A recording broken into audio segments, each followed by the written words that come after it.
বহুদিন প্রেম করার পর অবশেষে ৭ পাকে বাধা পড়লেন বলিউড অভিনেতা তথা স্মিতা পাটিল ও রাজ বব্বর পুত্র প্রতীক বব্বর।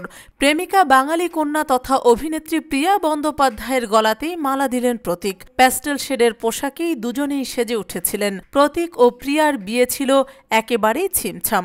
সোশ্যাল মিডিয়ায় ছাদনাতলার ছবি শেয়ার করে প্রিয়া ও প্রতীক দুজনেই। প্রতীক ও প্রিয়া আগেই জানিয়েছিলেন তাঁদের এই বিয়ে হবে একেবারেই ছিমছাম, খুব কাছের মানুষরা থাকবে এই অনুষ্ঠানে উপস্থিত। প্রতীক নাকি তাঁর বাবা অর্থাৎ অভিনেতা রাজ বব্বরকে বিয়েতে নিমন্ত্রণই করেননি। সম্প্রতি টাইমসকে দেওয়া একটি সাক্ষাৎকারে প্রতীকের সৎ ভাই আর্য বলেন, প্রতীক বাবাকে নিমন্ত্রণ করেননি তাতে আমি বিন্দুমাত্র আশ্চর্য হচ্ছি না। গোটা ব্যাপারটায় প্রতীকের কোনো দোষ নেই। আমরা অনুমান করছি কেউ নিশ্চয়ই ওর মাথাটা খাচ্ছে। এই ব্যাপারটির পেছনে অন্য একজন রয়েছে। প্রতীক কোনো পরিবারের সঙ্গে যোগাযোগ রাখতে চাইছে না, এমনকি ফোন ধরতেও চাইছে না ও। আর্য আরও বলেন, আমার মা বা বোনকে যদি প্রতীক নিমন্ত্রণ না করত সেক্ষেত্রে আমরা বিন্দুমাত্র আশ্চর্য হতাম না। বিয়ের মতো এত বড় অনুষ্ঠানে বাবাকে ডাকা উচিত ছিল ওর। তবে প্রতীক খুব ভালো মানুষ, আমার মনে হয় না ও এরকম করতে পারে।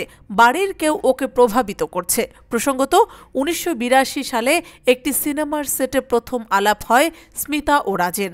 রাজ তখন ছিলেন বিবাহিত। স্মিতার সঙ্গে দেখা হওয়ার পর প্রথম স্ত্রীকে ডিভোর্স দিয়ে দ্বিতীয়বার বিয়ের পিঁড়িতে বসেছিলেন রাজ। দুর্ভাগ্যজনকভাবে ১৯৮৬ সালের নভেম্বর মাসে প্রতীকের জন্ম দিতে গিয়ে মৃত্যু হয় স্মিতার। স্মিতার মৃত্যুর কয়েক বছর পর নাদিরাকে বিয়ে করেন রাজ। নাদিরা এবং রাজের ২ সন্তান, এক ছেলে এবং এক মেয়ে।